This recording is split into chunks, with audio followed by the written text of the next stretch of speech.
Halo Bapak Ibu dan saudara-saudari terkasih, apa kabar? Semoga kita semua dalam keadaan sehat. Jumpa lagi bersama saya, Romo Yogi SCY. Hari ini kita diajak untuk merenungkan sabda Tuhan dan mengambil inspirasinya sebagai bekal dalam perjalanan hidup kita.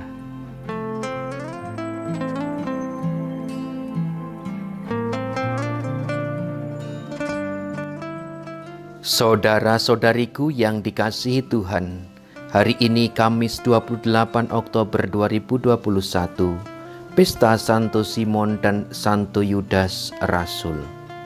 Kita akan mendengarkan Injil suci menurut Lukas, bab 6 ayat 12 sampai dengan 19.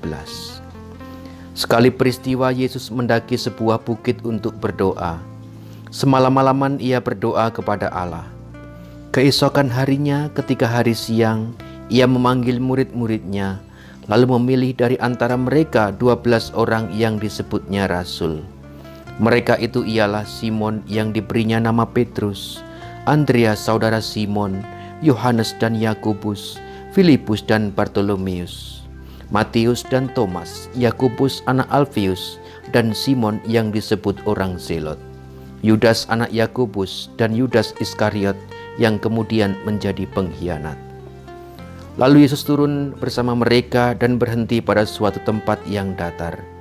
Di situ berkumpul sejumlah besar dari murid-muridnya, dan banyak orang lain yang datang dari seluruh Yudea dan dari Yerusalem, dari daerah pantai Tirus dan Sidon. Mereka datang untuk mendengarkan Dia dan untuk disembuhkan dari penyakit mereka. Juga mereka yang dirasuk oleh roh-roh jahat beroleh kesembuhan.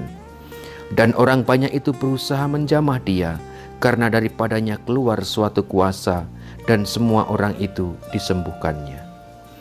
Demikianlah sabda Tuhan. Terpujilah Kristus.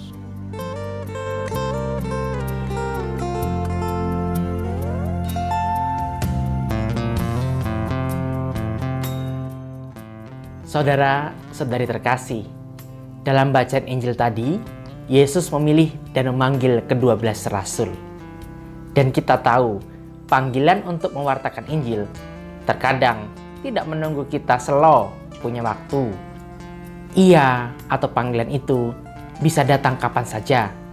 Contohnya kalau dalam perikop Injil yang lain diceritakan, Simon dan Andreas itu sedang sibuk dengan pekerjaannya, lalu dipanggil Yesus.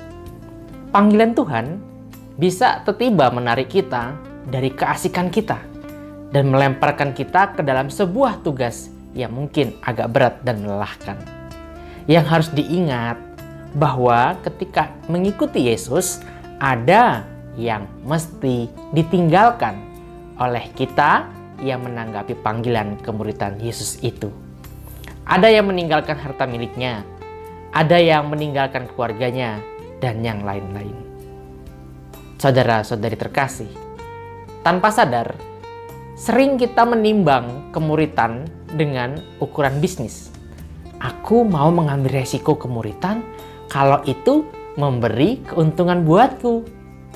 Kita lebih banyak berpikir, aku dapat apa dalam mengikuti Yesus, ketimbang apa yang harus aku tinggalkan.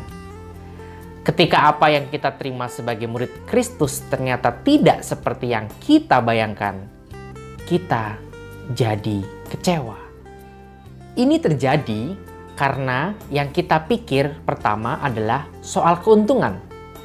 Lihatlah para murid-murid pertama.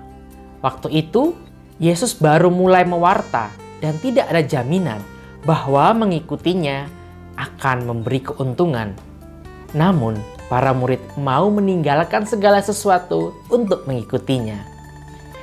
Iman mereka yang besar itu dikokohkan oleh kebangkitan Kristus, sehingga mereka tidak gentar menanggalkan nyawa demi iman kepada Yesus Kristus.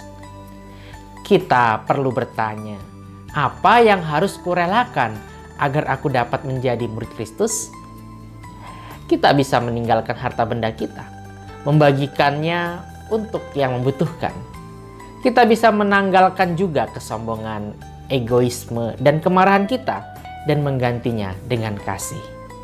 Kita juga bisa merelakan pakaian yang kita sukai lantas menyumbangkannya kepada mereka yang membutuhkan.